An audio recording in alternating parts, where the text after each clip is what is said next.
Hello दोस्तों। आज के स्टूडियो में हम बात करेंगे कि फिबोनाची सीरीज कैसे प्रिंट करते हैं सी लैंग्वेज में। तो चलिए सबसे पहले जान लेते हैं कि फिबोनाची सीरीज होता क्या है। तो देखिए, फिबोनाची सीरीज में हमें दो नंबर सबसे पहले लेने होते हैं। वो जो दो नंबर होते हैं वो होते हैं 0 और 1। तो आपको यहाँ पे हम लिख लेते हैं 0 और 1। हमने दो नंबर ले लिए और जो भी फिबोनाची सीरीज का जो स्टार्टिंग पॉइंट होता है वो 0 और 1 से स्टार्ट होता है। उसके बाद हमको अगर इसके आगे लिखना होगा तो वो होगा लास्ट के दो नंबर को हमको ऐड करना होगा, जो वैल्यू होगी वही आपका आगे उस नंबर को हम लिख देंगे। तो ऐसे ही करते करते फिबोनाची सीरीज बन जाएगा। तो हम 0 और 1 को ऐड करेंगे तो 0 + 1 करेंगे तो 1 आएगा। उसके बाद हमने बोला कि लास्ट दो नंबर को ऐड करना होगा, तो 1 और 1 को ऐड करेंगे तो हो जाएगा आपका 2। उसके बाद हमें इसके आगे भी लिखना होगा, तो लास्ट के दो नंबर को फिर हम ऐड करेंगे 2 और 1 को, तो फिर हम लिख देंगे 3। ऐसे ही करते करते अगर आपको एक टर्म और लिखना है तो हम लिख देंगे यहाँ पे 3 और 2 को ऐड करेंगे तो 5। एक टर्म और लिखना चाहेंगे तो आप ये हो जाएगा 8।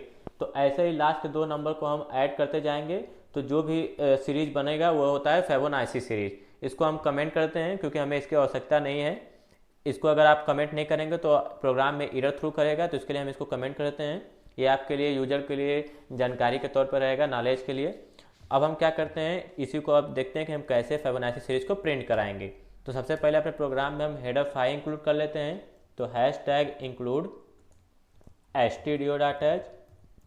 उसके बाद एक और हेडर फाइल इंक्लूड करेंगे तो #include conio.h।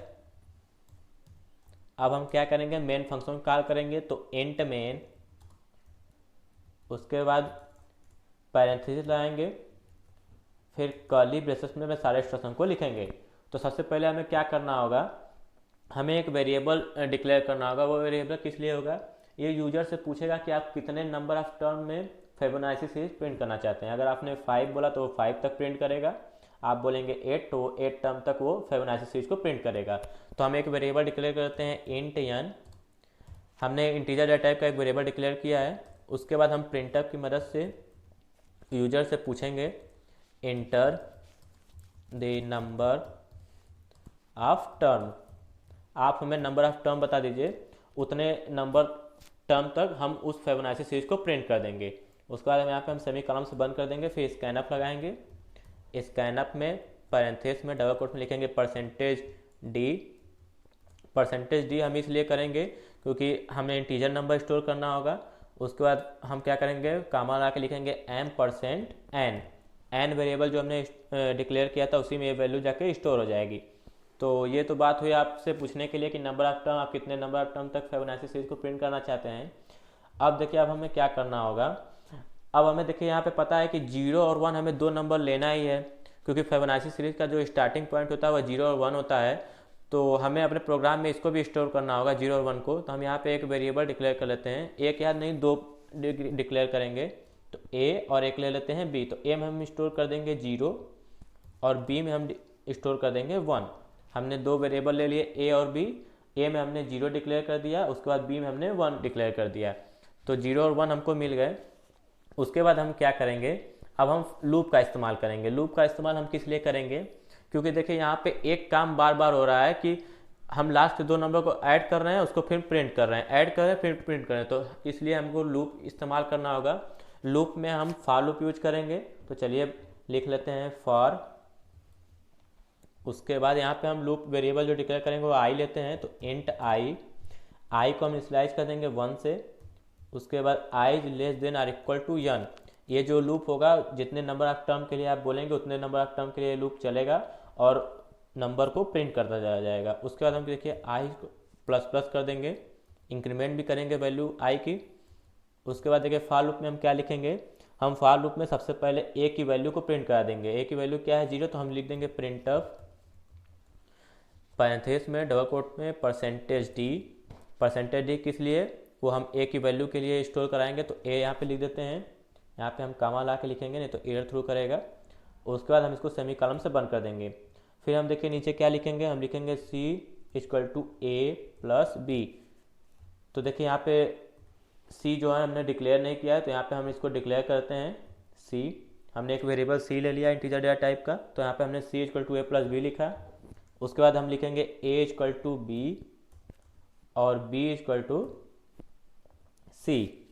अभी हम इसको समझाएंगे कि हमने ऐसा क्यों किया, बस आप देखते जाइए। उसके बाद हम फॉर लूप से बाहर निकलेंगे। और यहाँ पे लिख देंगे रिटर्न 0। तो चलिए इस बार इसको रन करते हैं और देखते हैं कि क्या आउटपुट फिबोनाची सीरीज में आ रहा है। उसके बाद हम आपको समझाएंगे कि हमने यहाँ पे कंडीशन क्या क्या दिए हैं। तो चलिए रन करते हैं। तो जब आप इसको रन करेंगे तो ये आउटपुट में पूछेगा enter the number of term. तो हम वहाँ पे नंबर ऑफ टर्म की वैल्यू, तो ये पूछ रहा है हमसे enter the number of term. तो हमने मान लीजिए दे दिया 5। तो जैसे हमने 5 किया तो इसने 0 1 1 2 3 प्रिंट कर दिया है। अगर आप इसको और थोड़ा अच्छा से देखना चाहते हो तो यहाँ पे हम स्पेस लगा देंगे तो थोड़ा हमको समझ में आएगा कि ये फिबोनाची सीरीज में प्रिंट किया है कि नहीं। यहाँ पे हमने स्पेस लगा दिया। अब इसको रन करेंगे तो हमें थोड़ा स्पेस देखने को मिलेगा और प्रोग्राम देखने में अच्छा लगेगा। तो यहाँ पे हमसे फिर पूछेगा enter the number of term. तो हम यहाँ पे नंबर ऑफ टर्म देंगे। उसके बाद वो फिबोनाची सीरीज में वैल्यू को प्रिंट कर देगा।